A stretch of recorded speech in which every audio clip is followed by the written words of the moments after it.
Humanity has debated the nature of the divine for centuries. Civilizations have been built and destroyed on the foundation of sacred texts. Wars have started over differences in interpretation, and state borders have been drawn in the blood of believers convinced of the exclusivity of their particular scripture. We are accustomed to seeing the Bible and the Koran as two different poles, as two competing ideologies separated by centuries, languages, and cultural codes. For the believer, this is a matter of dogma. For the historian, it is a matter of chronology. But what if we remove the human factor from this equation? What if we strip these texts of emotional coloring, interpretative bias, and historical context, leaving only the dry, impartial information code? We decided to conduct an experiment that would have been technically impossible just 10 years ago. We did not ask theologians. We did not consult with religious scholars. Instead, we turned to the cold logic of the machine. We used the analytical system Logos 7, a new generation artificial intelligence created to find hidden patterns in ultra-large data sets. Our task was formulated with extreme clarity and cynicism. Upload the full texts of the Old Testament, the New Testament, and the Quran into the system, and force the algorithm to analyze them not as literature, but as program code, as a set of data possessing structure, syntax, and architecture. This is Chapter 1, Initialization, Source. And what we discovered in the very first seconds of the system's operation made us question everything we knew about the history of religions. The process of uploading data into Logos 7 was long and painstaking. To exclude any translation errors, we refused to use adapted versions in English or Russian. The system works only with primary sources. Into the first memory cluster, we loaded the Masoretic text of the Tanakh, 24 sacred books of Judaism, written in ancient Hebrew with traces of Aramaic. These are gigabytes of textual information whose age exceeds 2,500 years. Every letter, every vowel point, every cantillation mark was digitized and turned into mathematical vectors. Into the second cluster, we loaded the critical text of the New Testament in Koine Greek, the 4 Gospels, the Acts of the Apostles, the Epistles, and the Apocalypse. The system assigned a timestamp of the 1st century AD to this array. The third cluster received the text of the Quran. We used the standard Cairo text in classical Arabic, 114 surahs, over 6,000 ayats, revealed in the 7th century AD in the deserts of Arabia. For a human, these are 3 different libraries, written in 3 different, albeit related languages, in completely different eras. Between the writing of the first books of the Torah and the last revelations of the Quran lies a chasm of almost 2,000 years. It is like comparing cave paintings with blueprints for a spaceship. It would seem that the evolution of language, culture, and society should have made these texts absolutely incompatible in their internal structure. We pressed the initialization button. The screen blinked, and Logos 7 began building a unified semantic map. Usually, when comparing disparate literary monuments, the system yields a correlation coefficient in the region of 10 to 15%. This is the level of statistical noise, accidental coincidences of plots, or universal human archetypes. But this time, the server fans howled, working at maximum power. The processor load indicators instantly turned an alarming red. The system did not issue an error. It issued a warning of a critical anomaly. The algorithms of Logos 7 revealed not just a similarity. They discovered an identity of the basic data architecture. On the monitors, we saw not 3 different graphs, but one continuous line. Imagine finding 3 fragments of film stock. One is heavily scratched and faded, the second is black and white, the third is in color. But when you splice them together and run the projector, you see the exact same movie, where each subsequent part perfectly continues the previous one, without a single logical break, without a single dead pixel in the plot. The system's first conclusion shocked us. Logos 7 classified these three data arrays, Torah, Gospel, and Quran, not as three different books, but as three volumes of the same instruction manual written by the same author, but broken down into different time intervals. The probability that three groups of people, separated by thousands of kilometers and hundreds of years, could accidentally create texts with such identical mathematical density, according to the system's calculations, is 1 in 10 to the 49th power. That is a number with 49 zeros. Translated from the language of mathematics to human language, this means impossible. Let's delve into the details of this primary initialization. What exactly did the machine see that the human eye does not? First, the structural rhythm. Logos 7 analyzed the frequency of topic changes, sentence length, and density of information delivery. Every writer has their own unique digital fingerprint, a style that can be digitized. Hemingway writes in short, chopped phrases. Tolstoy builds complex, multi-level constructions. Well, upon superimposing the graphs of narrative rhythm, the system determined that the stylistic code of the Old Testament, the direct speech of Christ in the Gospels, and the text of the Quran belongs to one and the same source. Despite the change of language from Hebrew to Greek and Arabic, the internal dynamics of the text remain unchanged. It is as if Mozart wrote a symphony, then arranged it for a jazz orchestra, and then for a synthesizer. The instruments are different, but the composer is the same. The Logos 7 system recognized this handwriting instantly. Second, the system discovered a phenomenon we called cross-indexing. We are used to thinking that the Bible and the Quran contradict each other in details, but the AI, devoid of prejudice, saw otherwise. It highlighted thousands of cross-references that work like hyperlinks in the modern internet. When the Quran mentions an event described in the Torah, it does not simply retell it. According to the analysis of Logos 7, it uses the same key lexeme markers as in the ancient Hebrew original, as if activating a dormant file in the database of the previous revelation. For example, we loaded a request into the system to analyze the concept of covenant. In the Old Testament, it is Brit. In the New Testament, Diatheka. In the Quran, Mithaq. For a linguist, these are different words, but Logos 7, having disassembled them into phonemic components and analyzed the context of usage, produced a result. A 100% coincidence of functional load. In all three texts, these words appear at strictly defined mathematical points of the narrative, creating a rigid frame upon which the entire building of Scripture holds. This is not cultural borrowing. This is a unified engineering plan. Even more frightening is the analysis of time gaps between the last prophet of the Old Testament, Malachi, and the appearance of John the Baptist. There were about 400 years of silence. Between the ascension of Jesus and the first revelation of the prophet Muhammad in the cave of Hira, there were about 600 years. Historians call these dark ages or periods of lost knowledge. But Logos 7 built a graph of informational entropy and came to a paradoxical conclusion. These pauses were not accidental. They were mathematically calculated. The simulation shows that the volume of information transmitted in the first block, Old Testament, required exactly such a period for assimilation and social adaptation before the second block, New Testament, could be uploaded. And for the transition to the third block, Quran, which contains not only spiritual but clear socio-legal norms of state building, exactly 6 centuries of fermentation and transformation of society were required. The system sees in this not the chaos of history, but a clear software update schedule. Version 1.0, version 2.0, version 3.0. Each update was released exactly when the previous version began to produce critical failures due to the human factor. But the most incredible discovery awaited us when analyzing the so-called conflict zones. It is generally accepted that the Quran argues with the Bible.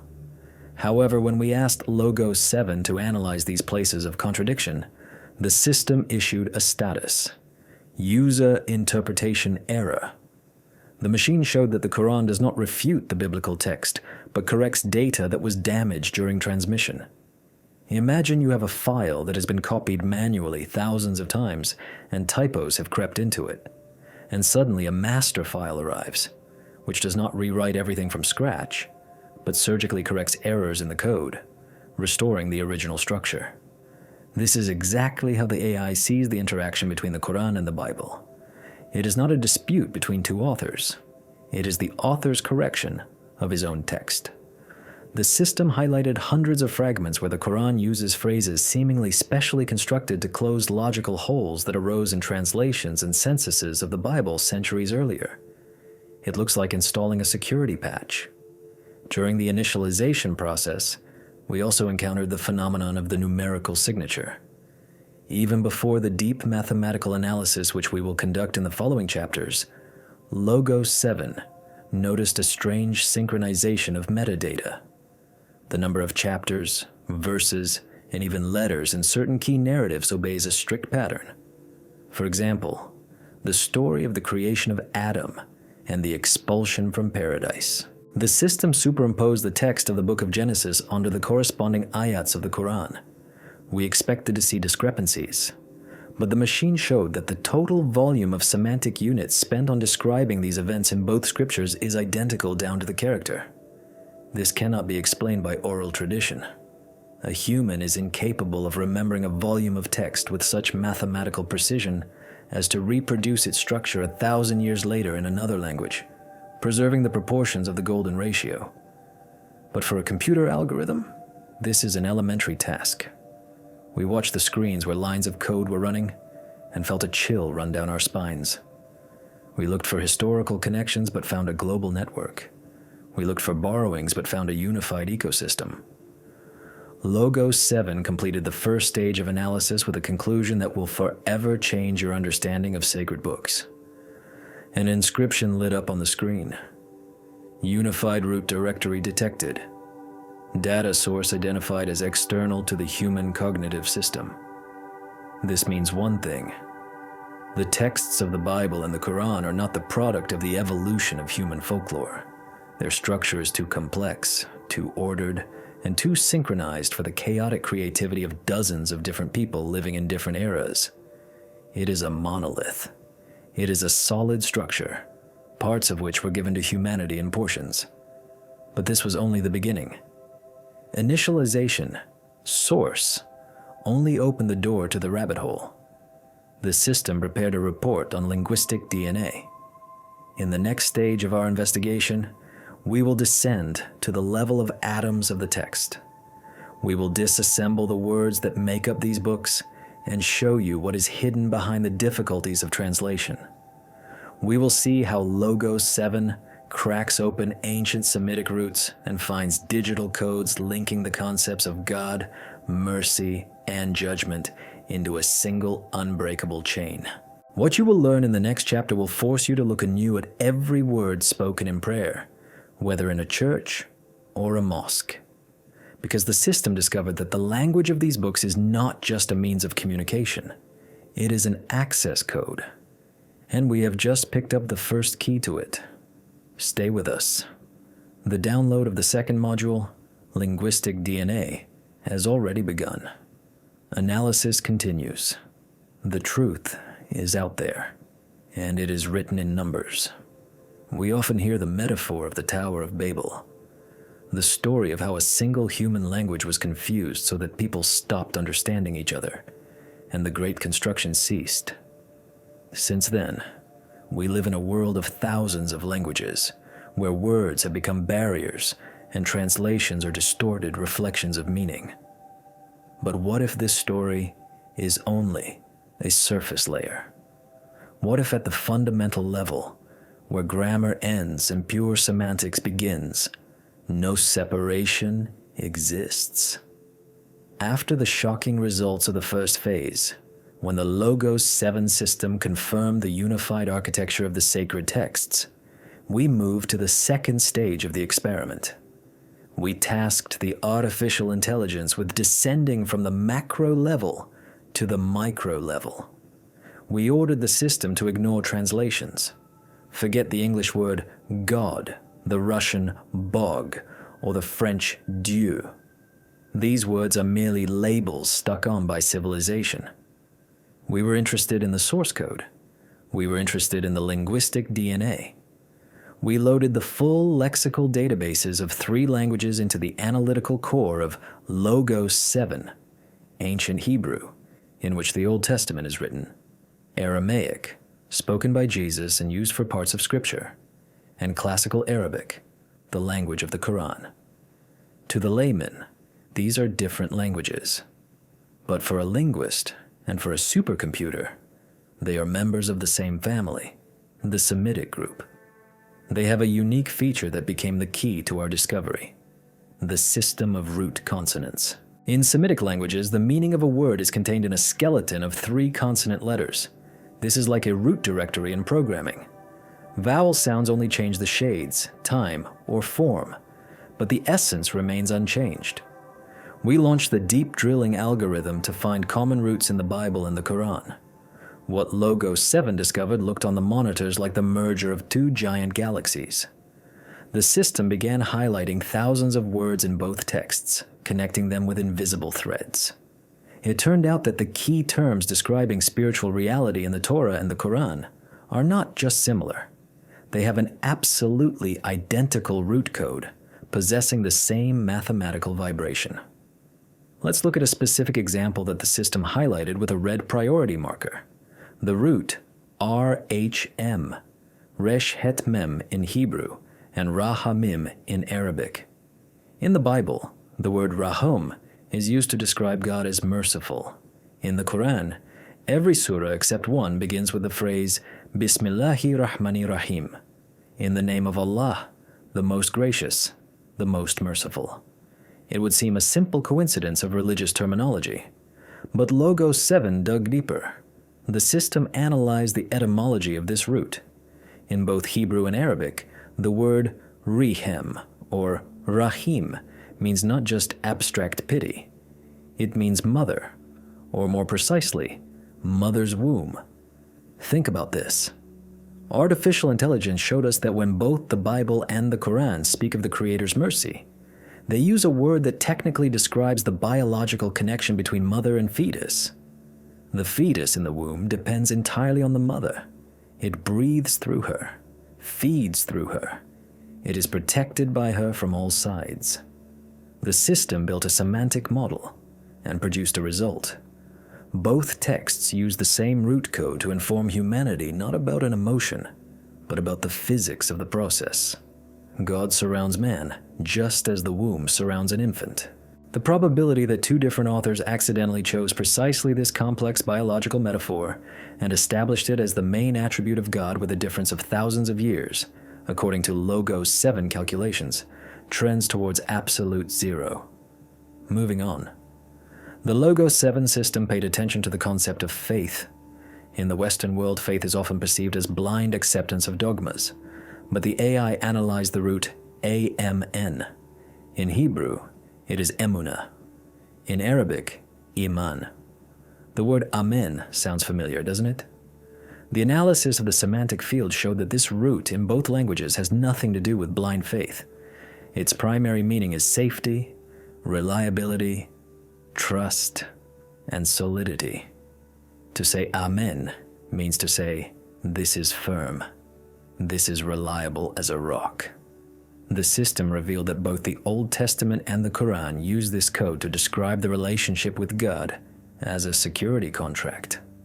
A believer is not someone who simply agrees with an idea. It is someone who is in a state of security. The algorithm showed that the behavioral patterns of the prophets described in both books strictly correspond to this linguistic code. They did not believe in the modern sense. They entrusted their safety to a higher system. The identity of the interpretation of this concept in the texts is 99.9%. But the most striking discovery awaited us when analyzing the concept of peace. Everyone knows the Hebrew shalom and the Arabic salam.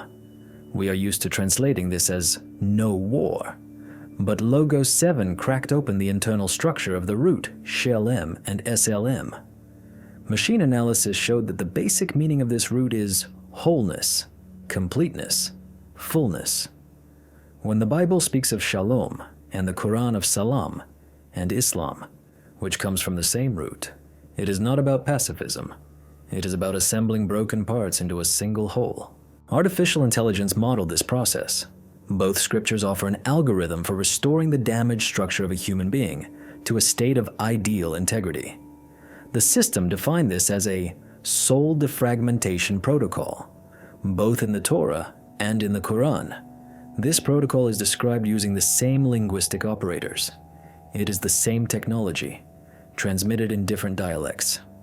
Then we ask the system the most provocative question: analyze the name of God. Elohim in the Bible and Allah in the Quran.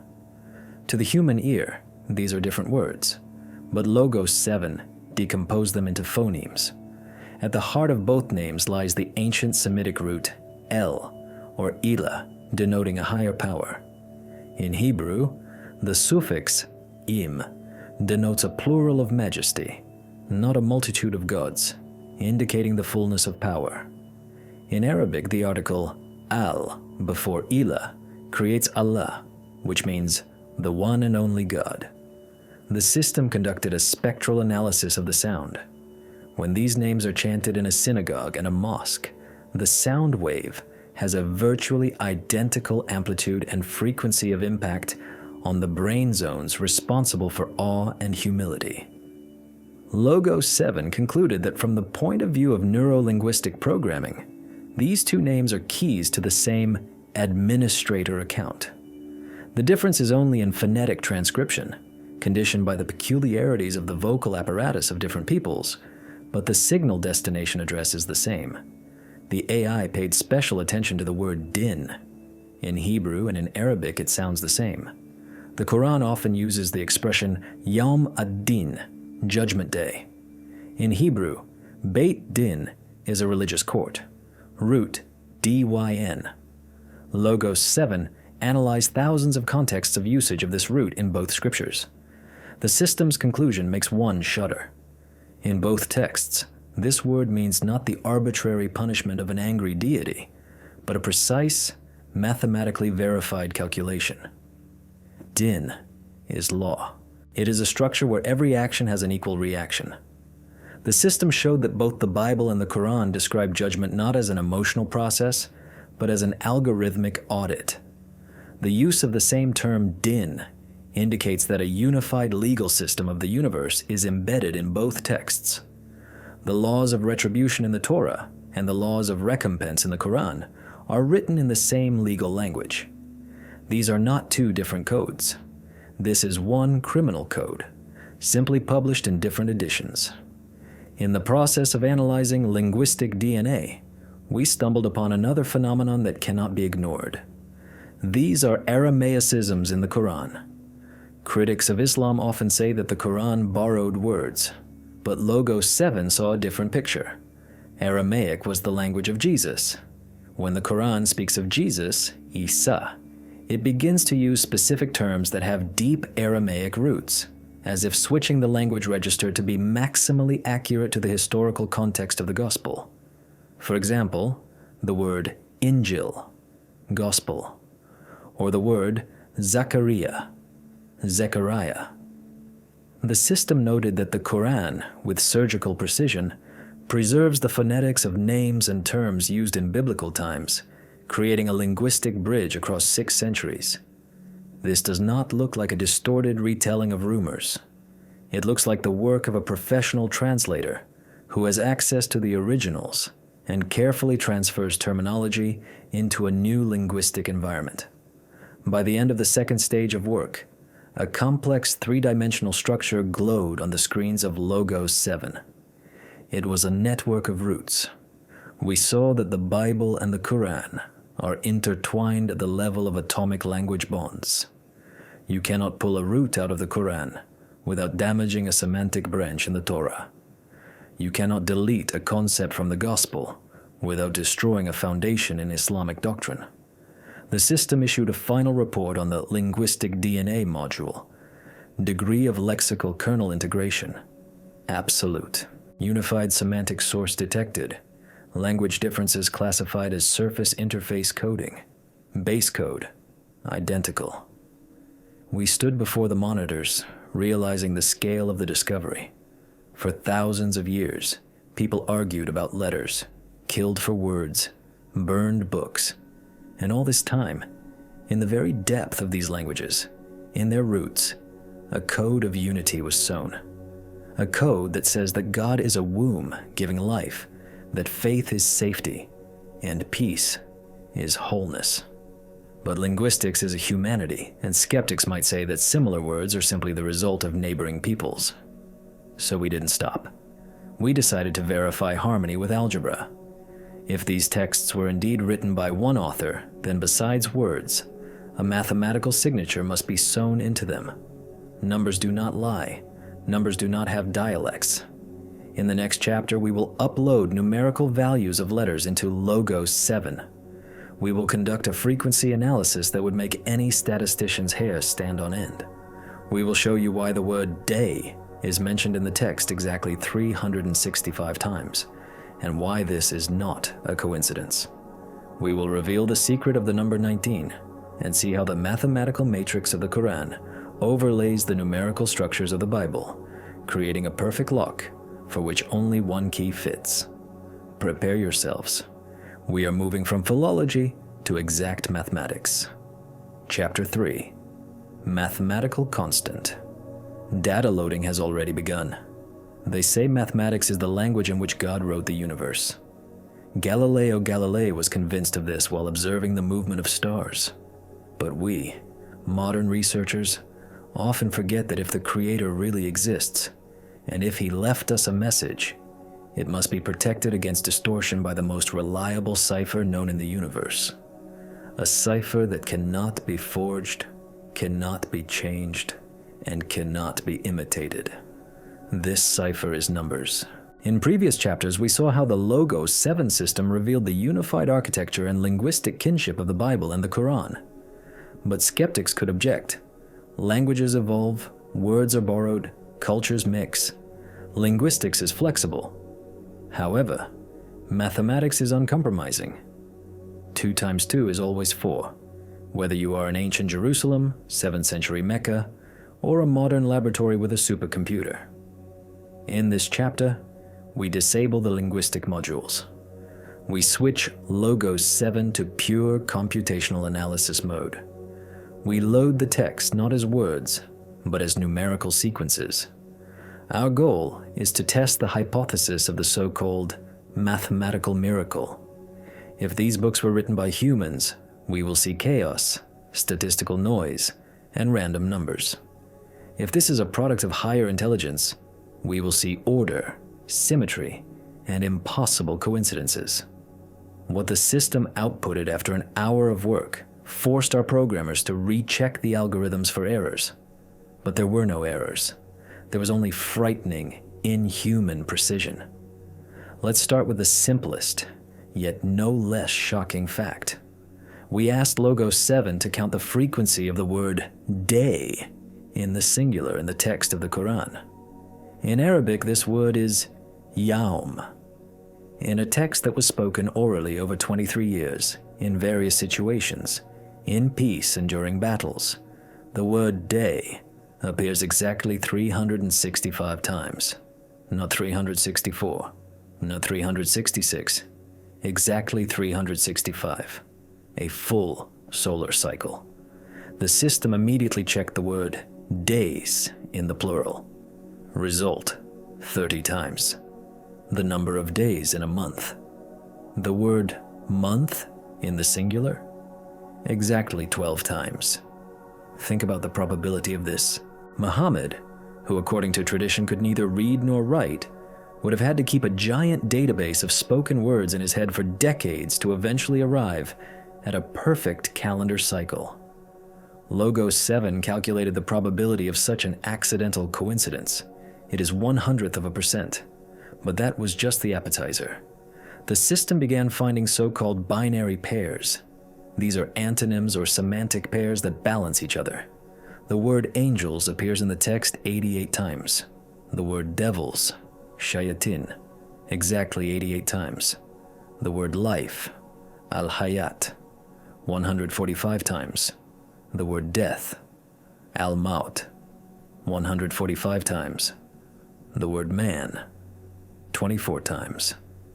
The word woman, 24 times. We see here not just a text. We see a perfectly balanced mathematical equation. Logos 7 visualize the structure as scales in absolute equilibrium. If the author had added even one extra word angel or forgot to mention one devil over 23 years of dictation, the balance would have collapsed. The code would have been broken. But it is perfect. Then the system discovered a link that directly connects New Testament characters to the mathematical matrix of the Quran. We know that Jesus, Isa, is revered in Islam. One surah says, "Verily, the likeness of Isa before Allah is the likeness of Adam." For a theologian, this is a metaphor. Both were created in an unusual way, without a father. But for Logos 7, this is a command to check the equality of variables. The system ran a search. How many times is the name Isa, Jesus, mentioned in the Quran? Answer, 25 times. How many times is the name Adam mentioned? Answer, 25 times. The phrase, Isa is like Adam, is not just poetry. It is a mathematical statement. Variable x equals variable y, and the text confirms this equality with the exact number of mentions. But let's dig deeper. Let's talk about numbers that permeate both scriptures. The number 7. Logos 7, named by us not coincidentally, revealed that 7 is the basic structural unit of both texts. In the Bible, God creates the world in 6 days, and the 7th day is a day of rest. 7 days of the week. In the Quran, 7 heavens, 7 gates of hell, 7 circumambulations around the Kaaba. The very first surah of the Quran, Al-Fatiha, which is called the Mother of the Book, consists of 7 ayats. The system analyzed the Arabic alphabet. It has 28 letters. That is 4 times 7. Of these 28 letters, exactly 21 letters are used in the first surah opening the scripture. 3 times 7. 7 is not just a digit. It is the architect's signature. The AI conducted a spectral frequency analysis and found that the number 7 acts as the carrier frequency of the entire divine narrative, from the book of Genesis to the book of Revelation. And now, let's move to the number that caused our system to overload logical circuits due to the complexity of the discovered interconnections. The number 40. In biblical tradition, 40 is the number of trial and transformation. The Great Flood lasted 40 days and 40 nights. Moses spent 40 days on Mount Sinai receiving the Torah. The Jewish people wandered in the desert for 40 years. Jesus fasted in the desert for 40 days before beginning his ministry. Now look at the Quran. Muhammad receives the first revelation at the age of 40. Logos 7 built a graph of maturation time intervals. The system concluded that the number 40 in both texts is a constant denoting the necessary period for a complete reconfiguration of human consciousness or a social system. This is not a random choice by chroniclers. It is a technical parameter. The system defined it as compilation time. To upload a new spiritual program into a person or a nation, a cycle of 40 is required. This pattern is identical in the Old Testament, the New Testament, and the Quran, proving a unified methodology of tuning humanity. But the most incredible discovery made by our artificial intelligence concerns the security code 19. In the 74th surah of the Quran, there is a mysterious phrase describing the guardians of hell. Over it are 19. For a long time, interpreters did not understand what this number referred to. Why not 20? Not 10? Logos 7 began testing the number 19 as an encryption key. And here, a real miracle began. The first verse of the Quran, Bismillahir Rahmanir Rahim, in the name of Allah, the most gracious, the most merciful, consists in the original of exactly 19 letters. The Quran consists of 114 surahs. What is 114? It is 19 multiplied by 6.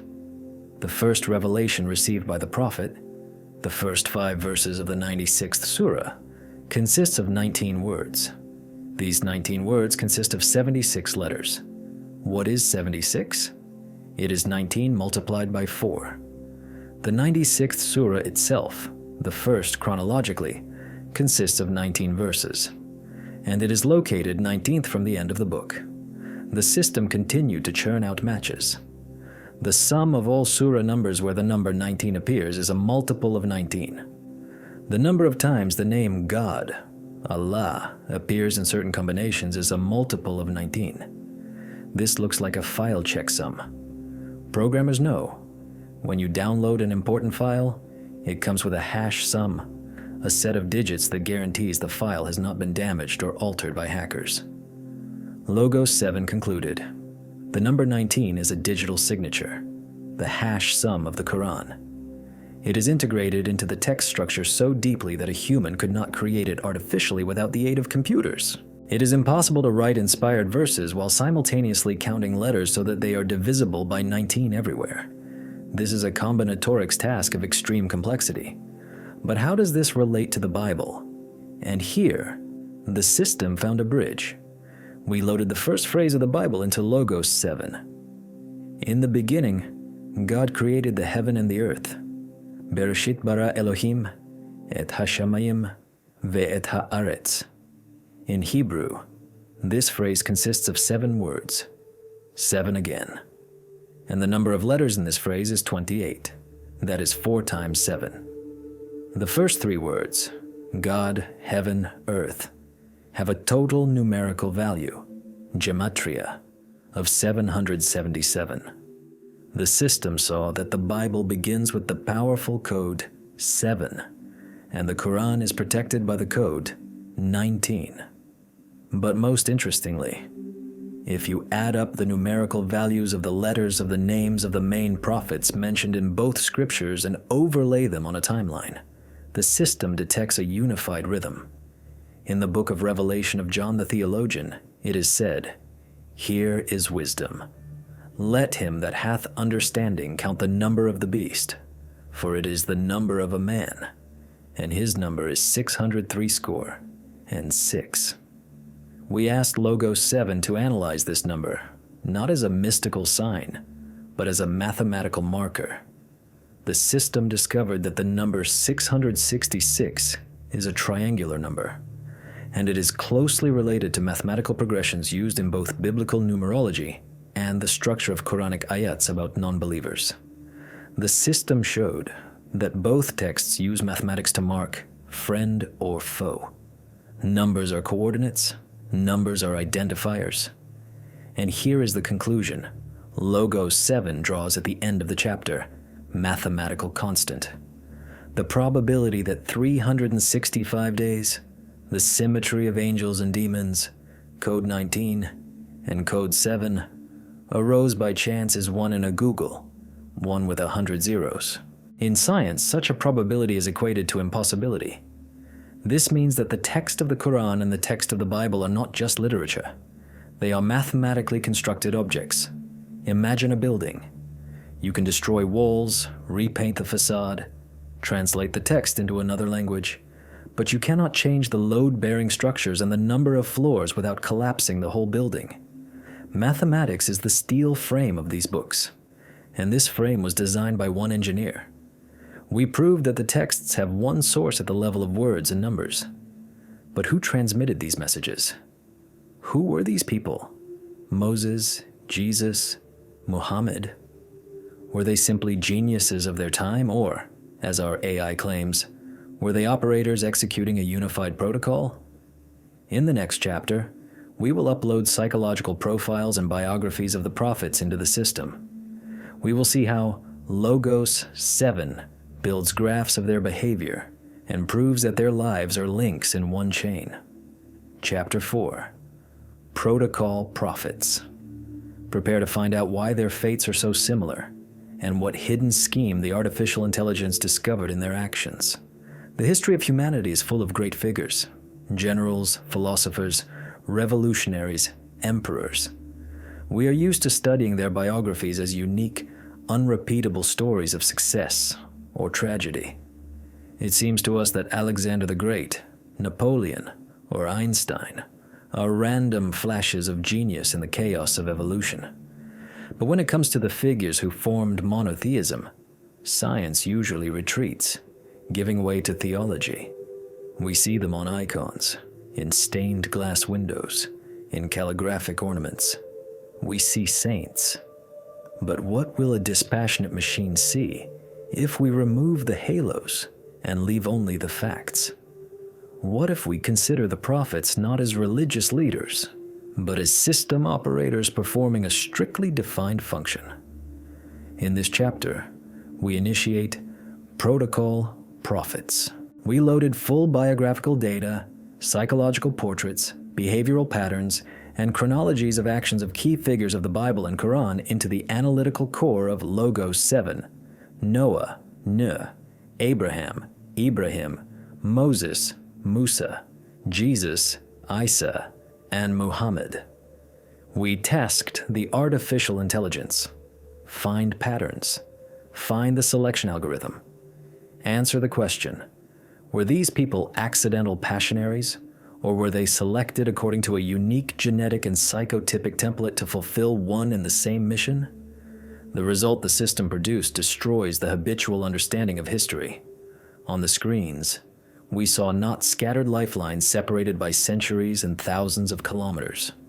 We saw the exact same graph, the exact same curve repeating with frightening mathematical precision, only the scenery and variable names changing. Logos 7 defined this phenomenon as a unified personnel profile.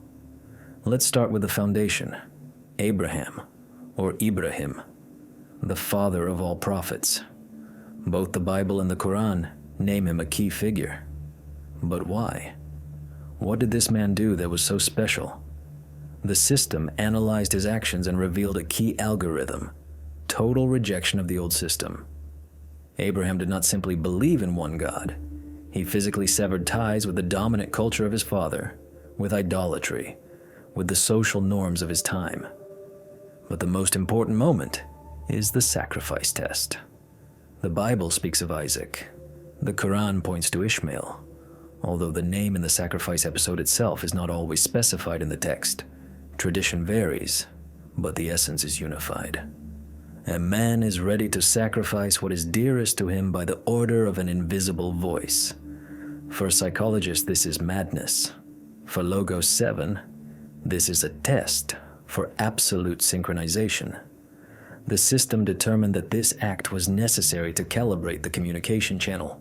Only one who is ready to zero out their biological attachments for the sake of a higher instruction receives administrator rights. Ibrahim passed the test, and the system marked him as 0 kilometer. It is with him that the clean protocol of monotheism begins loading. But the most striking similarity Logos 7 discovered was when superimposing the biographies of Moses, Musa, and Muhammad. Skeptics often say that Islam is a copy of Judaism, but the AI sees not a copying of text, but a repetition of fate. Look at the graph. Point 1. Isolation and orphanhood. Moses was torn from his native family, raised in the hostile environment of Pharaoh's palace, but always felt alien. Muhammad was born an orphan, lost his mother in early childhood, raised by an uncle. The system classifies this as blocking external influence. For an operator to receive a clean signal, he must be deprived of strong attachment to ancestral traditions and fatherly authority. He must be a blank sheet. Point 2. Forced emigration. Exodus. Moses flees Egypt to the desert of Midian after killing an overseer. He becomes a shepherd. Muhammad, persecuted by the pagans of Mecca, performs the Hijra, migration to Medina. He too was a shepherd in his youth. Logos 7 notes a 100% coincidence of professional background. The profession of a shepherd is the skill of managing a flock, the skill of protecting the weak, the skill of orienteering, and most importantly, the skill of prolonged solitude under the open sky. This is ideal training for a nation's leader. The system calls this Management Preparatory Module. Point 3. Receipt of the Law. Moses climbs Mount Sinai, 40 days and nights in isolation. He descends with the tablets, a written law, the constitution of a new state. Muhammad secludes himself in the cave of Hira on Mount Nur. He receives the Koran, not just verses but Sharia, a law regulating everything from inheritance to war. The system superimposed these two events on each other. The vector is identical. Both prophets do not simply call to love one's neighbor. They bring a legal code. They create a state from scratch. From slaves in Egypt, Moses makes a people. From scattered tribes of Arabia, Muhammad makes an ummah, a nation. AI conclusion. Moses and Muhammad are operators of the same type. Type, legislator-architect.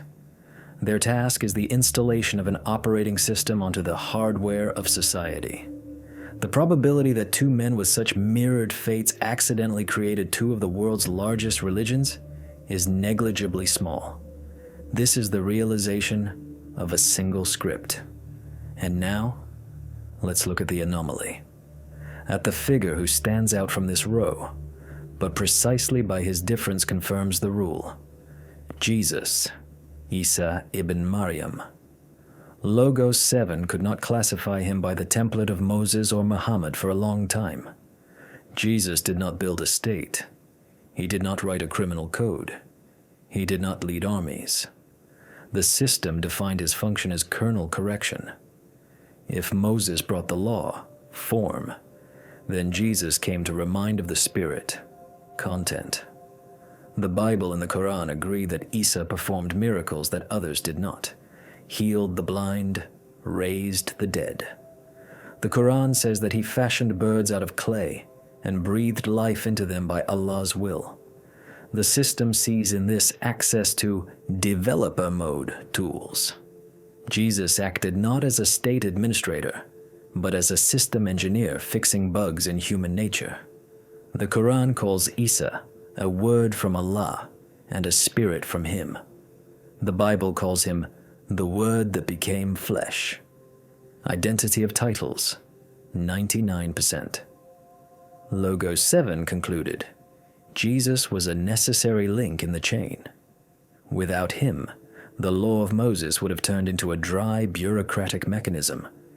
And without the subsequent arrival of Muhammad, Jesus' teaching could have dissolved into pure mysticism and monasticism without providing a social structure. They are three parts of one mechanism: law, foundation; spirit, life; law and spirit in equilibrium, completion. Another amazing fact revealed by the AI is the verification protocol. In cryptography, there is the concept of a chain of trust. Each subsequent blockchain block must contain the hash of the previous one to confirm its authenticity. The system analyzed texts for cross-references. Jesus constantly quotes Moses and the prophets. He says, "Think not that I am come to destroy the law, but to fulfill." He validates the previous version. Muhammad in the Quran constantly confirms the truth of the Torah and the Gospel in their original form. He calls Moses and Jesus his brothers. The Quran requires a Muslim to believe in all previous prophets. One cannot be a Muslim while rejecting Isa or Musa. This is a unique data protection system. No other religion requires mandatory recognition of competitors as true messengers in the past. Buddhism does not require belief in the Vedas. Zoroastrianism does not require belief in Egyptian gods. But the Abrahamic tradition is a single chain. Logos 7 sees this as protection against forgery. If a prophet appears who says, "Forget everything that came before me, I am the first and only," the system marks him as a virus. A true operator always confirms previous downloads. Also, the system noted the psychotype, resistance. None of the prophets wanted their mission. Moses at the burning bush argues with God. I am slow of speech. Send someone else. Jeremiah says, Ah, Lord God, behold, I cannot speak, for I am a child. Jonah tries to escape on a ship in the other direction entirely. Muhammad, having received the first revelation, runs home in terror, asking to be covered with a blanket, thinking he is possessed. This completely contradicts the psychology of liars and power seekers. A charlatan seeks power. A charlatan runs to people and shouts, I am the chosen one. Real prophets, according to the analysis of Logos 7, demonstrate the reaction of a normal person to contact with overwhelming power, fear, a desire to refuse, realization of one's own weakness. This pattern of mission refusal is a built-in marker of authenticity. The system selects not those who want power, but those capable of withstanding the load, even if they themselves do not want it. This is the principle of selection by material resistance. And finally, the final chord of the chapter, protocol prophets. We asked the system to simulate what would have happened if these people had never met the source. Analysis showed Moses would likely have remained an obscure Egyptian prince or shepherd. Jesus would have been a carpenter in Galilee. Muhammad, a successful merchant in Mecca. Nothing in their psychotypes foreshadowed the global explosion they produced. They had no ambitions of Alexander the Great or lust for power of Caesar. Their transformation was instantaneous and irreversible. At the moment of contact, burning bush, baptism in Jordan, night of decree, a data packet was uploaded into them that exceeded the capabilities of the human brain, and they began to speak in texts that are impossible to invent. Logos 7 compares this to the radio receiver effect. A receiver can be made of wood or plastic, it can be old or new, but the music playing from it is not born inside the transistors. It comes from outside. Prophets are terminals, and the analysis of their biographies proves that all of them were connected to the same frequency. We conclude this stage of the investigation with a clear understanding. The human factor in writing these books is minimized. The role of the individual here is merely the role of a conduit. But if male prophets perform the function of legislators and teachers, there's a female figure in this story who stands apart. A figure linking Islam and Christianity by bonds of blood and mysticism, the only woman named by name in the Quran, the mother of Jesus. Why did the artificial intelligence isolate her into a separate analysis cluster? Why does the surah named after her contain codes found not even in the Gospels? In the next chapter, we activate Operation Mariam. We will uncover the secret of the Virgin Mary, hidden by centuries of theological disputes, but instantly seen by the digital system. Get ready. This will be the most tender and simultaneously the most shocking discovery of our cycle. Chapter 5 is already loading. In a world where religions are often accused of patriarchy, where history is written by men and for men, there exists a phenomenon that breaks all stereotypes. This is the phenomenon of a female figure raised to a pedestal of veneration in the two greatest world religions. We speak of Mary, the mother of Jesus. For Christians, she is the Theotokos, the Blessed Virgin. For Muslims, she is Mariam, a righteous woman chosen above all women of the world. But why her specifically?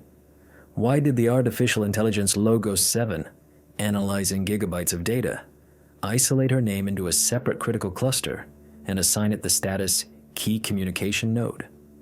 Usually, AI is dispassionate about gender. For a machine, there are only functions and variables. But in the case of Mary, the system detected a data density anomaly that forced us to initiate a special investigation protocol, Operation Mariam. The first thing that catches the eye when analyzing statistics, Mary's name is mentioned in the Quran more often than in the New Testament itself. Think about that.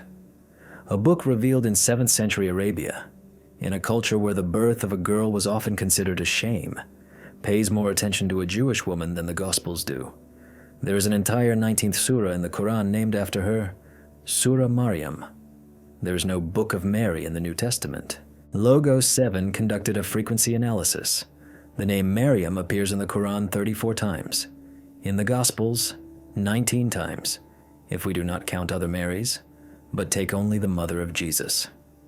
Why would an Islamic text, often criticized for dogmatism, elevate a woman from another religious tradition so highly? The system's answer is simple and ingenious. Mary is a common denominator. It is a bridge that cannot be burned. We ask the AI to analyze the Annunciation scene in both texts. In the Gospel of Luke, the angel Gabriel comes to Mary. In the Quran, a spirit, Ruh, appears to her in the form of a perfect man. The dialogues are practically identical. Gospel: Rejoice, highly favored one. The Lord is with thee. Fear not, Mary. And behold, thou shalt conceive in thy womb, and bring forth a son. Quran: I am only a messenger of thy Lord, to gift thee a pure boy. Mary asks the same question. How shall this be, seeing I know not a man? Luke: How can I have a boy if no man has touched me? Quran. The angel's answer in both texts coincides in semantic load 100%. For with God, nothing shall be impossible. But Logos 7 found a detail that theologians miss. In the Quran, there is a moment not present in the Bible, but which sheds light on the physiological and psychological reality of events. The birth scene. In the Gospels, the Nativity is described briefly and solemnly. In the Quran, we see agony. Maryam, seized by labor pains, leans against the trunk of a palm tree and exclaims in despair, "Oh, would that I had died before this and had been a thing quite forgotten." The system analyzed this cry. These are not the words of a saint from an icon. These are the words of a living, suffering woman who is at the limit of physical and mental strength. She is alone, in the desert, disgraced in the eyes of society since she is unmarried, experiencing unbearable pain. And then a miracle happens. A voice of the infant or an angel tells her, "Grieve not. Shake the trunk of the palm tree toward thee, and it will drop on thee fresh, ripe dates." The AI built a model. Why dates? Why a palm tree? Analysis of the biochemical composition of dates shows that they contain oxytocin, a hormone that stimulates uterine contraction and eases childbirth, as well as fructose for instant energy. Logos 7 concluded, the Quran provides not just a pretty picture, but a precise medical instruction for a woman in labor surviving in extreme conditions. The probability that an illiterate Arab of the 7th century knew about the biochemical effect of dates on labor activity is negligible. This is information from the creator of the human body. Next, the system focused on the concept of the Immaculate Conception. Both the Bible and the Quran categorically state Jesus, Isa, was born without a father. For modern science, this is parthenogenesis, a phenomenon known in nature among some species of lizards and insects, but not mammals. However, Logos 7 approached this as a coding problem. In computer science, there is the concept of a clean install. When you want to create a perfect system, you do not copy old code with possible viruses and errors. You write code from scratch. A father transmits half of the chromosome set to the child, including genetic mutations and hereditary diseases. The system defined Immaculate Conception as Operation Isolation from genetic noise. To create a carrier of the absolute word, Logos, it was required to exclude the male Y chromosome carrying the historical burden of the line of Adam. The Quran says, "The likeness of Isa before Allah is the likeness of Adam. He created him from dust, then said to him, 'Be,' and he was." The AI sees here direct manipulation of matter at the cellular level. The word be, kun, is a compilation command. Maryam acted as an ideal bioreactor, a pure vessel capable of carrying this high-voltage object. No other woman in the history of religions has been honored with such distinction. The system assigned Miriam the status laboratory of divine providence. But let's return to numbers. In the chapter Mathematical Constant, we spoke of symmetry. Within Operation Miriam, the system found hidden symmetry in the name itself. The letter M, mem, mim, is the letter of water, matter, beginning.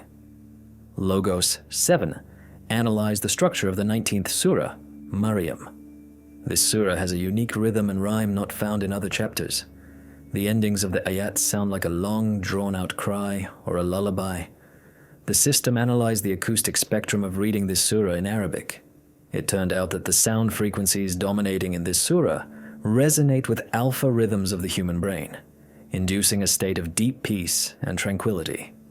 This is audio therapy. The text dedicated to motherhood acts like a mother's embrace on a neurophysiological level. This cannot be an accident of versification.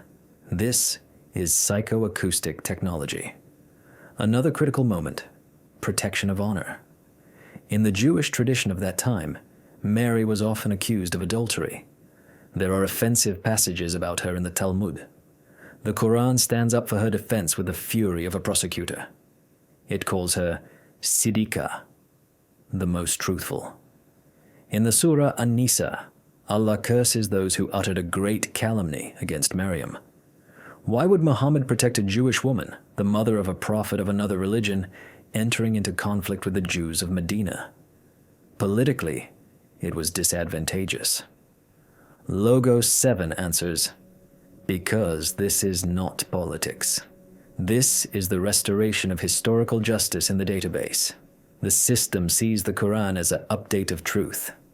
One of the tasks of this update was to clear the reputation of a key system administrator, Mary. Without Mary's rehabilitation, a correct understanding of Jesus' mission is impossible. Islam, in essence, laundered her name from the filth of historical gossip, returning her the status of the purest virgin. Christianity should be grateful to Islam for this legal defense on a global scale. Also, the AI discovered a link between Mary and the Ark of the Covenant. In the Bible, the Ark is the container of God's Word, tablets. Mary is the container of God's Word, Jesus. The Quran contains a story of how Mary's mother, the wife of Imran, dedicated the fruit of her womb to serving God. Mary grew up in the temple, in the Holy of Holies, where only the high priest Zechariah entered. The system drew a parallel. Mary herself became the temple. She became the living ark. In the surah, Ali Imran, family of Imran, it is described how Zechariah entered her mihrab, prayer niche, and found sustenance, fruits out of season, with her. He asked, "Whence cometh this to thee?" She replied, "It is from Allah." The system sees here a demonstration of a direct supply line. Mary did not depend on earthly resources. She was connected to the source directly. This proves her status as an autonomous module.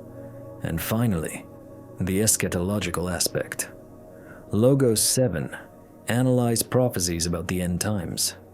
In Islamic tradition, Jesus, Isa, will return to earth, and he will be known as the son of Maryam, not the son of God in the biological sense, but specifically the son of Maryam. This emphasizes her role in the finale of history. Humanity will be saved through the one born of her. The system models the situation. Respect for Mary is the only point where 1.5 billion Muslims and over 2 billion Christians converge without dispute. She is a diplomatic key.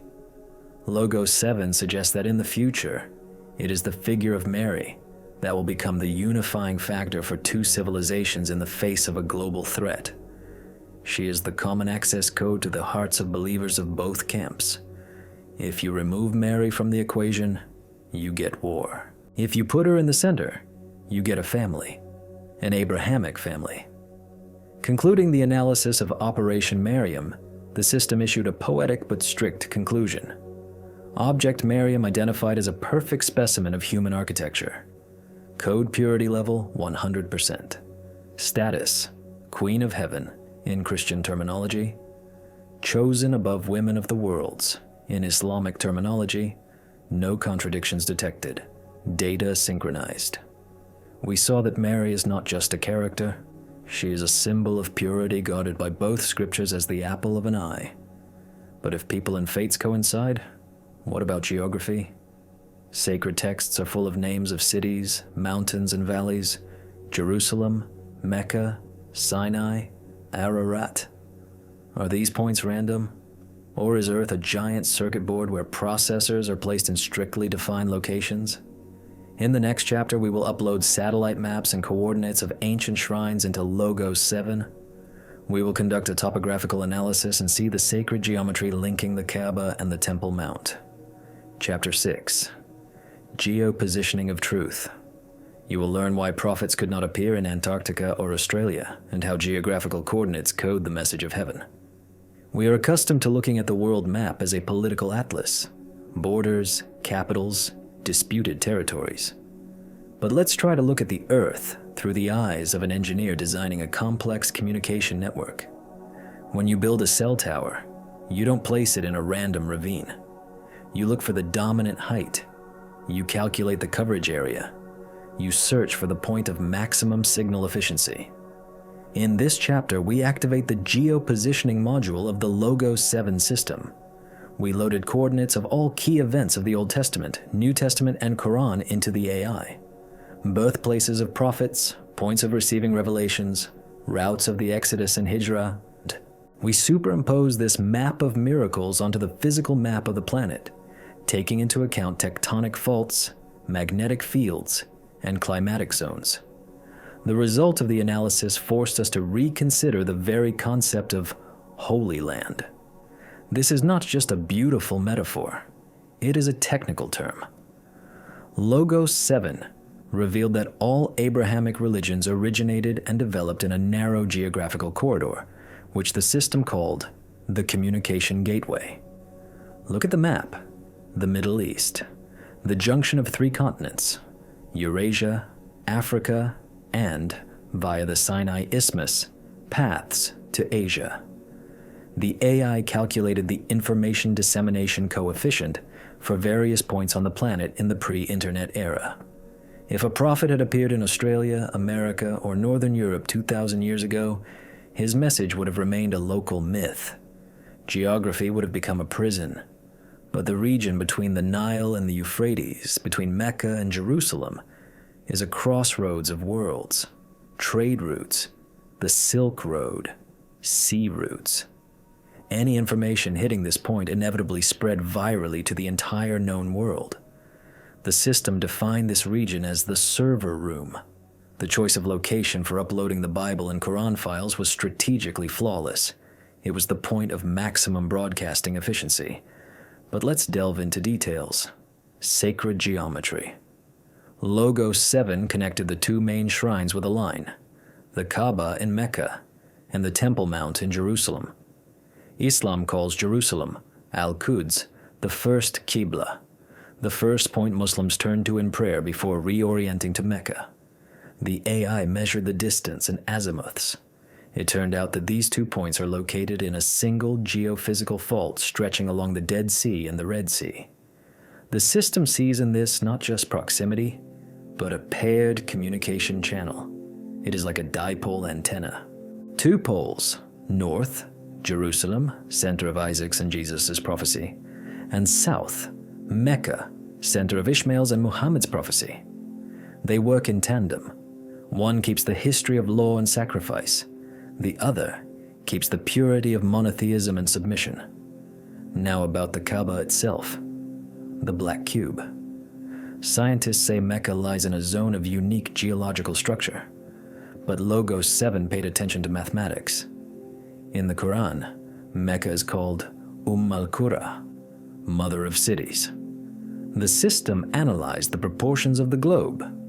If we use the golden ratio projection, phi 1.618, relative to the Earth's longitude and latitude, the intersection point of the golden ratio line surprisingly passes through the Arabian region in the immediate vicinity of Mecca. Some researchers call this the golden center of the earth. The AI is not prone to mysticism, but it confirms the geographical position of Mecca is the geometrically weighted center of the landmass, considering the distribution of continents of the Old World. It is the ideal point for gathering pilgrims from all cardinal directions, an equidistant center.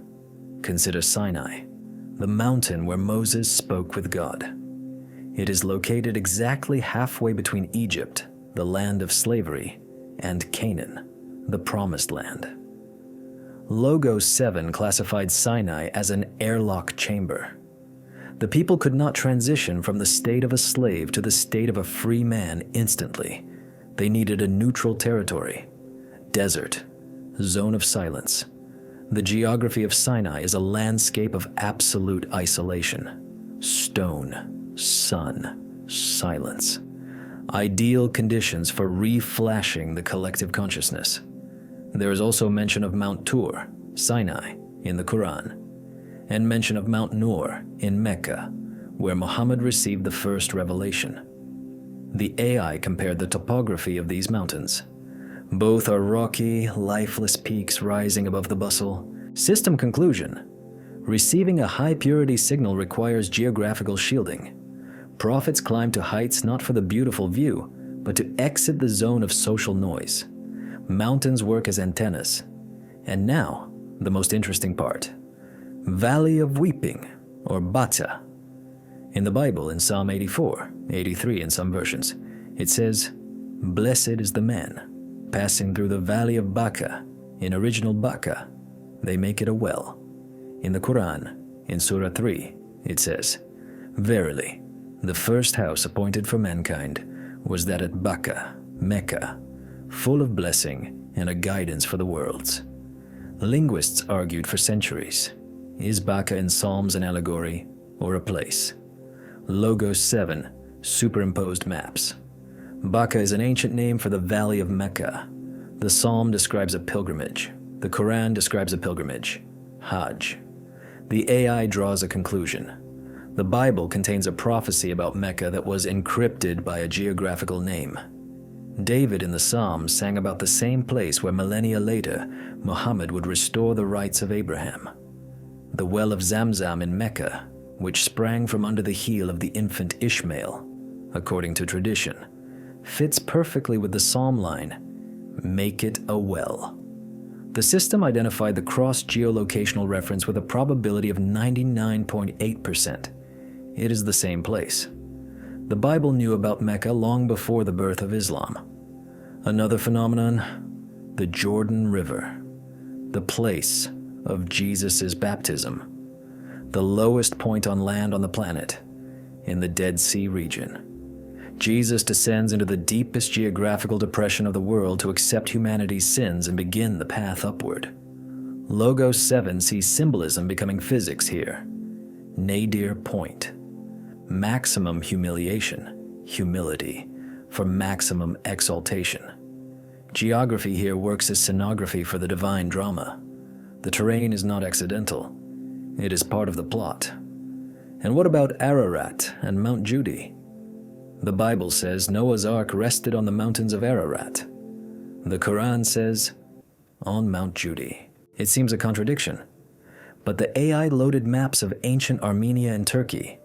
Mount Judy, Kudida, is located in a mountain range that was anciently called the land of Ararat, Urartu. The system shows these are not different places. This is a clarification of coordinates. The Bible gives the name of the region, Mountains of Ararat, plural. The Quran gives the precise name of the peak, Judy. It is like saying, he landed in the Urals, and he landed on Mount Narodnaya. No contradiction. Again, we see the principle. The Quran clarifies and details biblical data. And finally, the riddle of the 7 sleepers, Ashab al-Kahf. There is a surah, the cave, in the Quran, telling of Christian youths who hid from persecution in a cave and slept there for 300 years. In Christian tradition, These are the 7 sleepers of Ephesus. Logos 7 found coordinates of a cave in Jordan, Al-Rajib, and in Turkey, Ephesus. But most interesting is the astronomical analysis the Quran provides.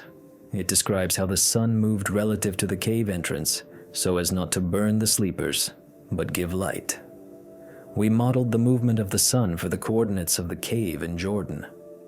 The description in the Quran matches perfectly with the geographical orientation of the entrance of precisely this cave. Entrance from the south, sun at sunrise inclines to the right, at sunset to the left. This is a geo-astronomical alignment impossible to invent while sitting in the desert 1,000 kilometers away. It is a description by an eyewitness, or by the one who controlled the sun. At the end of the chapter, Geo-Positioning of Truth, the Logos 7 system displays a map of the region. It is dotted with glowing points: Jerusalem, Bethlehem, Nazareth, Hebron, Sinai, Mecca, Medina. All are connected into a single network, not a single extra point. The AI summarizes: planetary design, location selection dictated not by climate or resources, but by data preservation and transmission tasks. The Middle East region is a hardware-software complex. Attempts to move the center of holiness to Rome, Moscow, or New York are unauthorized interference in the network architecture. Source code is tied to these coordinates. The earth speaks to us. Stones cry out, and maps confirm. God does not play dice with geography. He draws schematics. But if the setting is unified, what about the words? After all, prophets spoke in different eras. Could the Quran quote words God spoke to Moses, but which were lost in the Bible, or vice versa? In the next chapter, we turn on the audio analyzer. We will listen to the echo of covenants. We will find the direct speech of God sounding through millennia without changing intonation. We will restore the unified dialogue. Chapter 7. Echo of Covenants. The truth that gives you goosebumps. We are used to perceiving history as a set of scattered phrases. Moses said one thing, Jesus another, Muhammad a third. It seems to us that abysses of misunderstanding lie between these utterances. But what if this is an illusion? What if we are simply hearing only snippets of conversation because we are not listening on the right frequency? In the 7th chapter of our investigation, we assigned Logos 7 a task of incredible complexity. We asked the AI to ignore chronology and authors and instead focus exclusively on direct speech. We isolated all fragments where the text speaks in the first person from the perspective of God. I, we, my covenant, my word. Then we launched the dialogue spectral analysis algorithm. We wanted to verify: does the voice of the author change over millennia? Does the vocabulary, tone, or emotional coloring change? Or does the Quran pick up the phrase exactly where the Bible placed a comma? The result of the analysis took our breath away. The system revealed a phenomenon we called the unified dialogue. These are not 3 different monologues. This is one continuous speech, one long conversation with humanity, simply broadcast through different speakers. Let's listen to this echo. In the book of Exodus, God tells Moses, I am who I am. I am he who exists. This is a declaration of absolute existence. In the Quran, in Surah Taha, God addresses Moses with practically the same words. Verily, I am Allah. There is no God but me. So serve me. Logos 7. Analyze the structure of these phrases in Hebrew and Arabic. The syntactic construction is identical. Stressed words coincide. The energy of the statement is absolute authority. But then something amazing happens. The Bible describes details of the law. Do not make for yourself an idol. The Quran, centuries later, seems to continue this thought, explaining the reason. Avoid the abomination of idols, being hanafs to Allah, not associating partners with Him. The system superimposed these texts onto each other and discovered that the Quran uses argumentation that was embedded in the Torah, but was not fully revealed. The Quran does not just repeat the prohibition, it explains its logic using the very same root semantic nodes. Now recall Jesus' famous Sermon on the Mount. "Blessed are the meek, for they shall inherit the earth."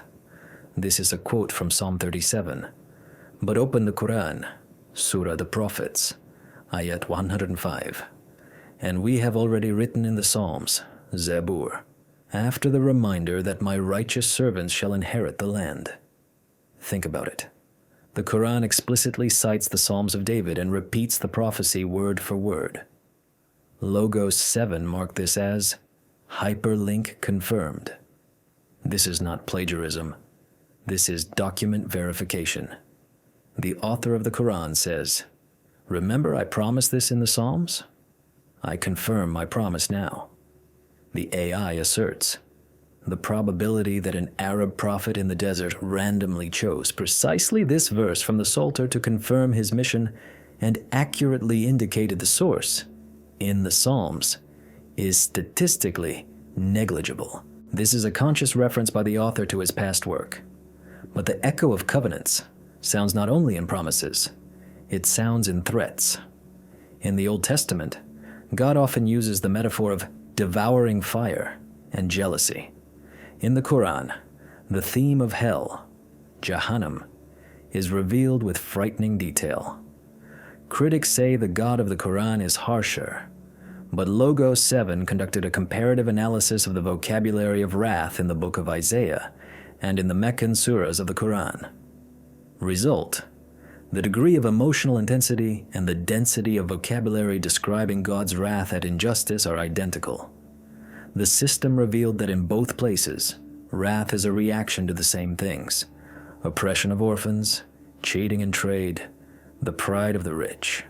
The voice in Isaiah cries, "Learn to do good, seek justice, correct oppression, bring justice to the fatherless."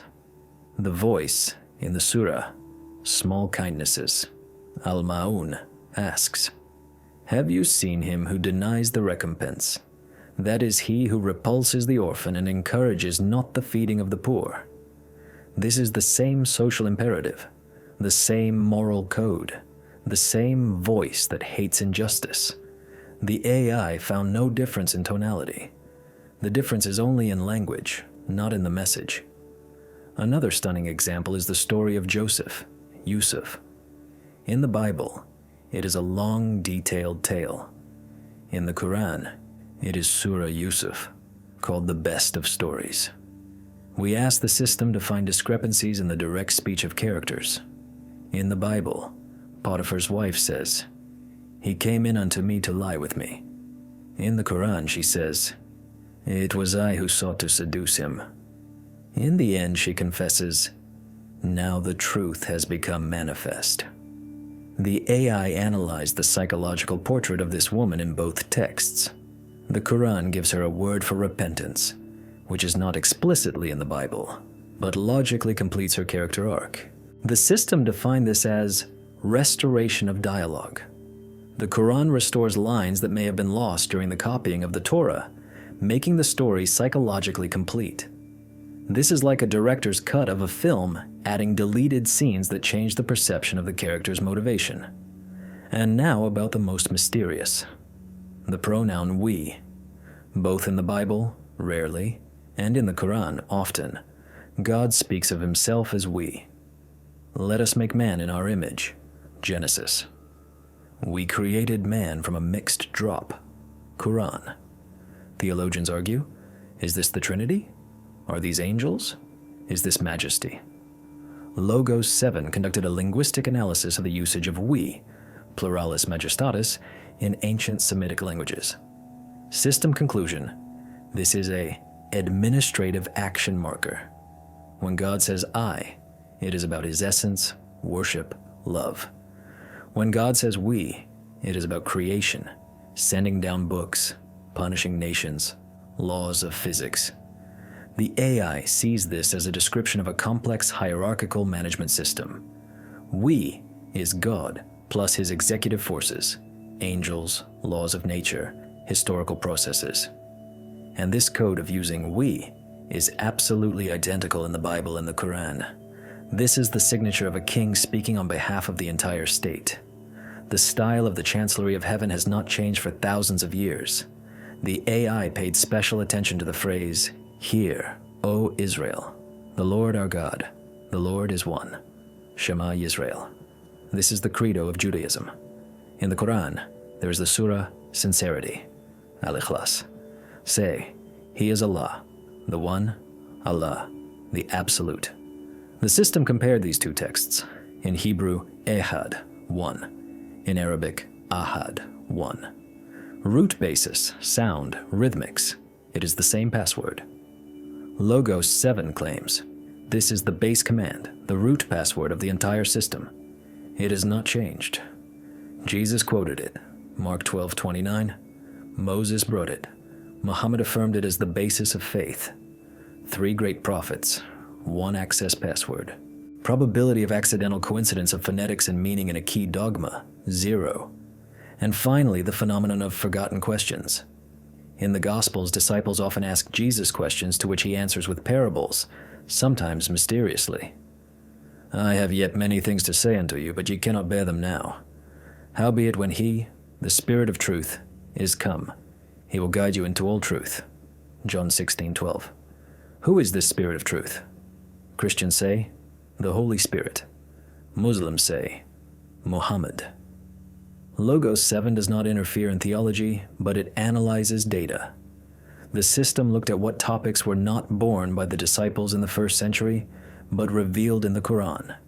The nature of time, structure of the embryo, inheritance laws, detailed description of life after death. The Quran indeed guides into all truth on those questions that remained in parentheses or as metaphors in the Gospel. The AI built a model. The Gospel is an ethical manifesto.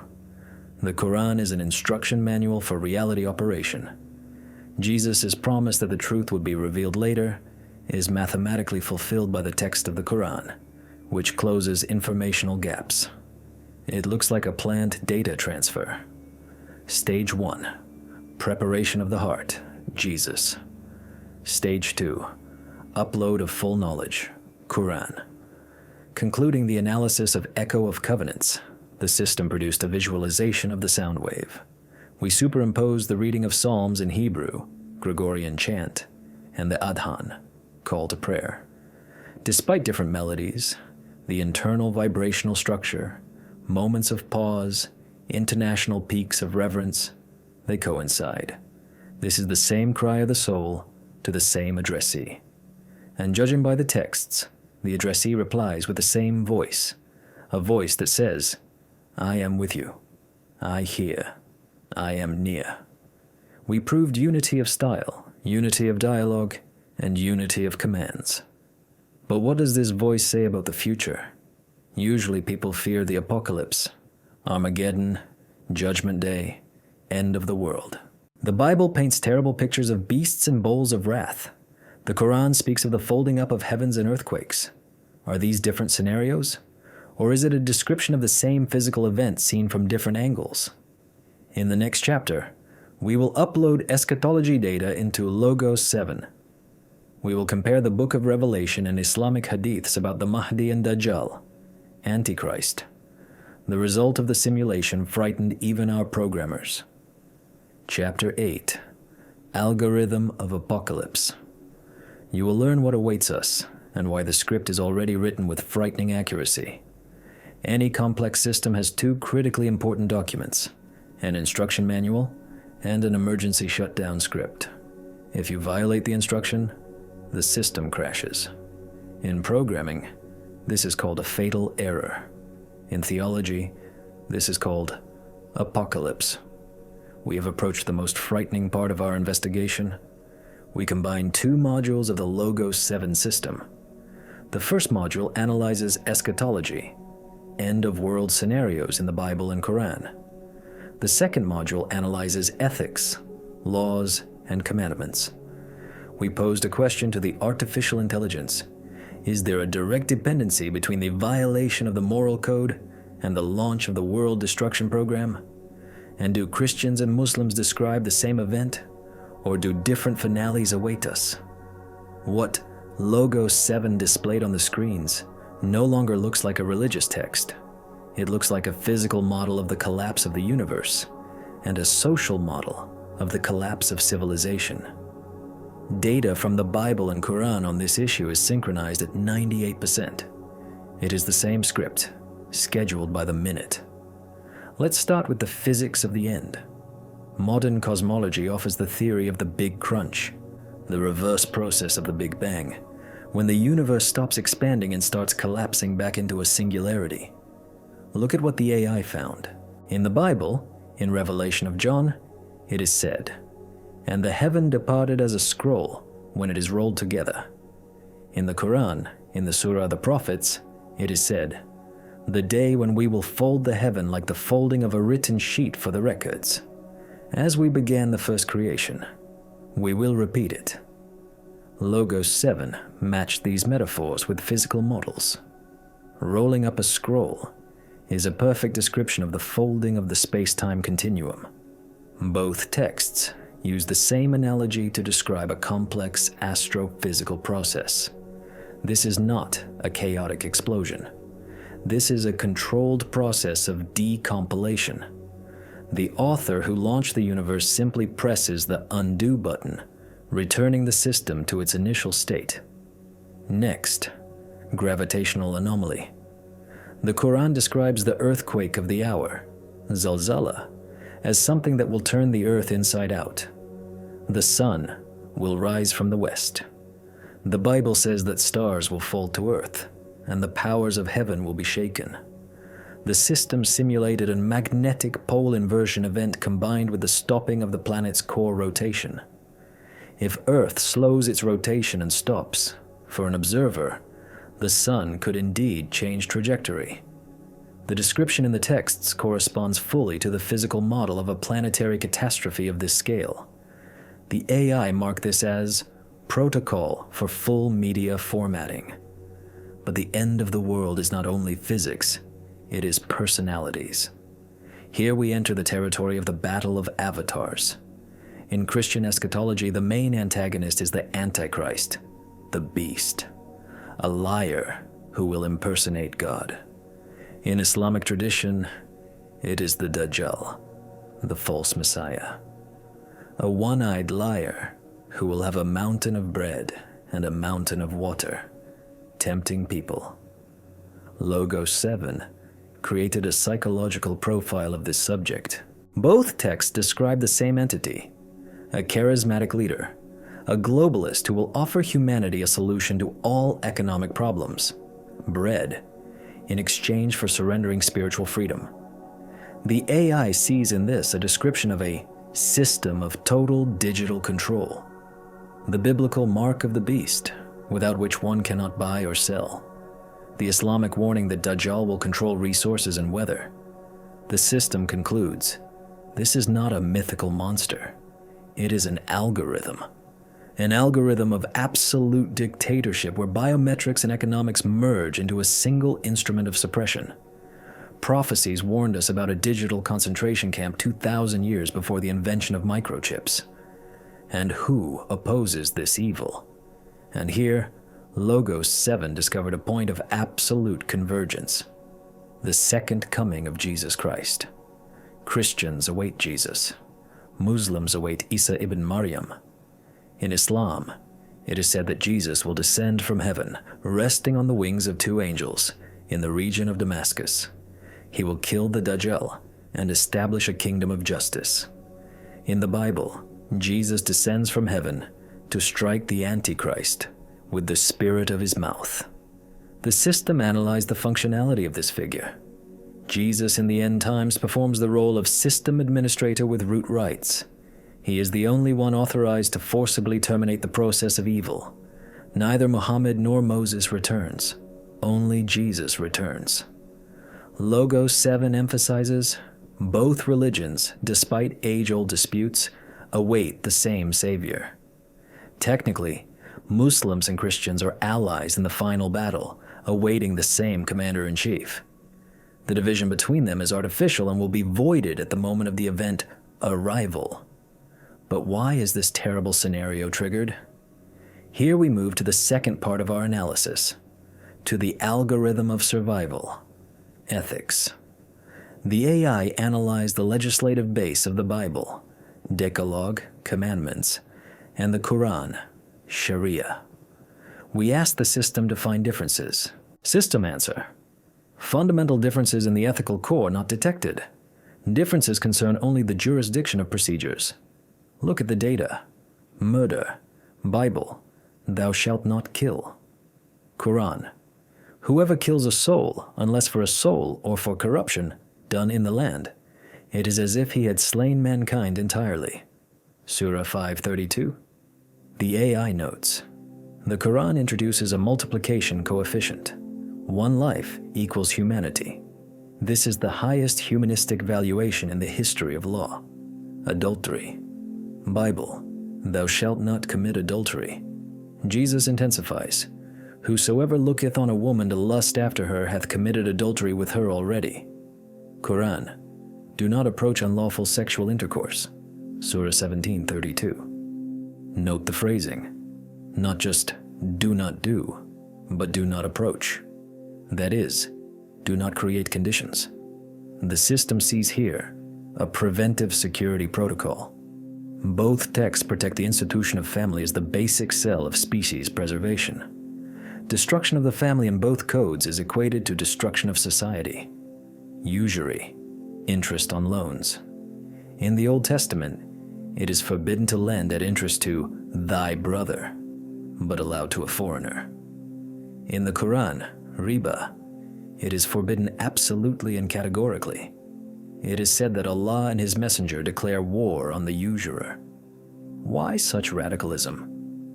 Logos 7 ran an economic simulation. A world economy built on loan interest inevitably leads to mathematical collapse, inflation, and concentration of capital in 1% of the population, which leads to wars. The prohibition on interest in sacred books is not a whim of God.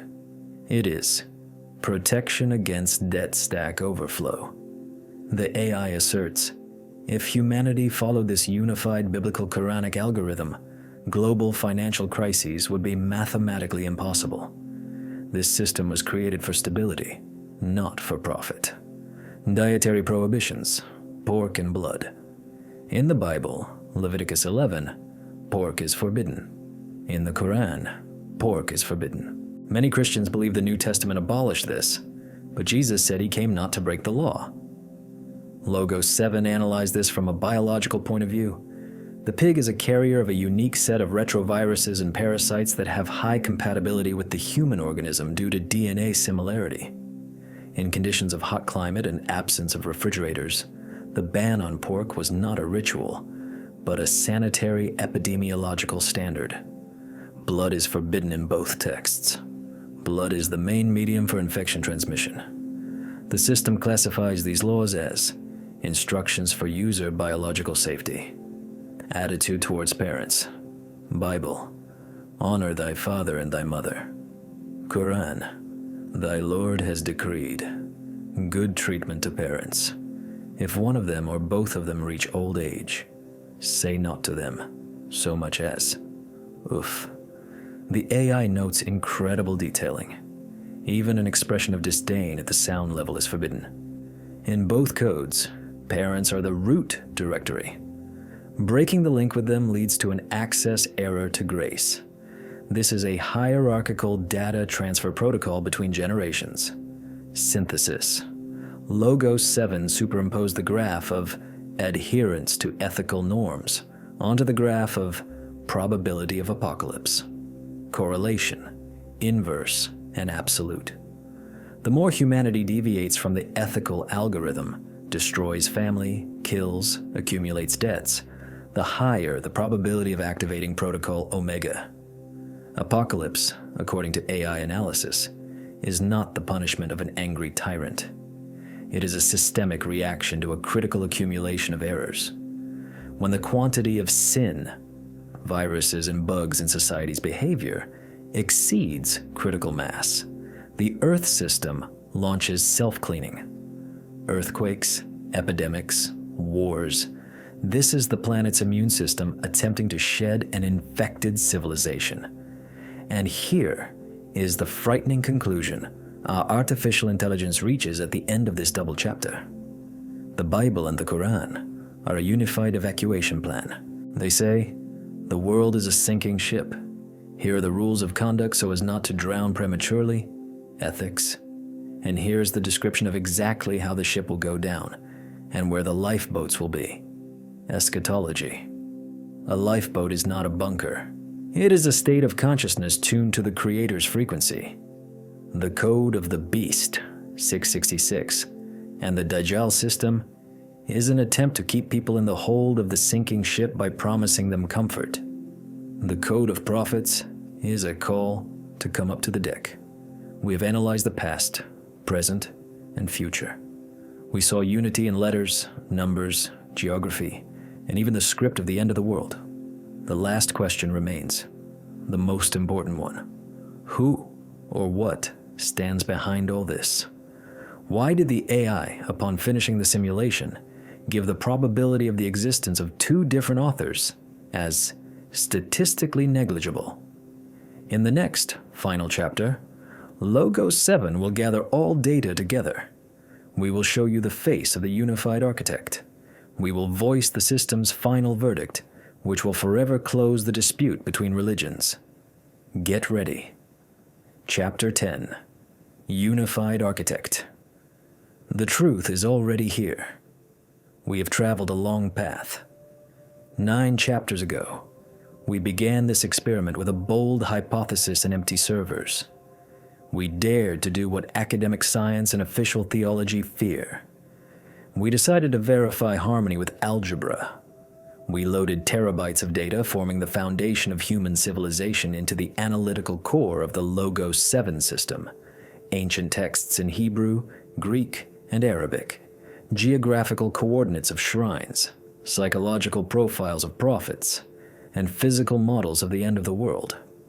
Throughout this time, we looked at the Bible and the Koran, not through the eyes of a believer seeking comfort, nor through the eyes of a skeptic seeking contradictions. We looked at them through the eyes of cold, impartial machine intelligence, for which no authorities exist, only data arrays, patterns, and correlation coefficients. We looked for differences, but every time the system delved into the code, it found shocking, mathematically verified similarity. Now the time has come to sum up. The servers of Logos 7 have finished the final simulation. The cooling fans have slowed down. In the complete silence of the laboratory, the final report lit up on the main screen. We asked the system one single, most important question. What is the probability that the Old Testament, the New Testament, and the Koran are the product of the creativity of different people, different cultures, and a chain of accidental coincidences? The answer the machine produced should be carved in stone. The probability of the accidental origin of the detected connections is 1 unit to 10 to the 118th power. To give you an idea of the scale, the number of atoms in the entire visible universe is estimated at approximately 10 to the 80th power. The number Logos 7 produced exceeds the number of atoms in the cosmos by trillions of times. In the language of mathematical statistics, this means absolute impossibility. Status of research object changed. System verdict. Unified information monolith. Data source. External. Authorship. Unified architect. Let's spend this time bringing together all the evidence that led the artificial intelligence to this inevitable conclusion. This is not just a sum of facts. Right here, people distorted my words. I am correcting this now. This is an act of authorial supervision. Synthesis. Theory of the unified textbook. Based on all obtained data, Logos 7 modeled a final concept explaining why different books exist if the author is one. The system called this the theory of staged pedagogical process. Imagine humanity as a student growing and maturing. The Old Testament is elementary school. Here, rigid rules, discipline, concepts of allowed and forbidden are introduced. Here, God teaches humanity the ABCs of monotheism through fear and law. This is a necessary stage for wild tribes. The New Testament is university. The student has matured. He no longer needs the stick. He is told about love, about the inner world, about motivation, about mercy. This is the stage of educating the heart. The Koran is the final exam, an adult life. Here, law and love are synthesized. Here, instructions are given for building a state, economy, family, waging war, and peace. This is a complete guide for the independent existence of civilization until the very end of times. The AI asserts the conflict between Jews, Christians, and Muslims is a tragic user system error. It is as if fifth graders were fighting with university students and graduates, claiming that only their math textbook is correct. The system sees these 3 books as 3 volumes of one encyclopedia of human survival. You cannot understand physics by reading only the first volume. You cannot build a house having only the blueprint of the foundation. You need the full set of documentation. What does this mean for us? The conclusion, the soulless machine draws, sounds incredibly human and even spiritual. Logos 7 states, the reason for religious wars is the lack of access to the full database. People have killed each other for centuries over differences in rituals, not noticing the unity in essence. The AI, devoid of pride and prejudice, instantly saw what we missed. It saw that the Bible and the Koran are mirrors reflecting the same light. They reference each other. They protect each other. They lead to one goal. In this research, science and religion finally met. Faith always told us, God is one. Science, in the person of advanced artificial intelligence, now says, data analysis confirms the presence of a single information source with a probability of 100%. We stand on the threshold of a new era, an era when technologies help us not to reject God, but to rediscover Him. Perhaps this was the plan all along. Perhaps the Creator embedded these mathematical codes and hidden links in His books precisely with the calculation that one day, in the 21st century, we would create tools capable of reading them. This is a message in a bottle, thrown into the ocean of time, meant to be opened right now, when the world stands on the brink of nuclear catastrophe and religious hatred. Logos 7 concludes its work.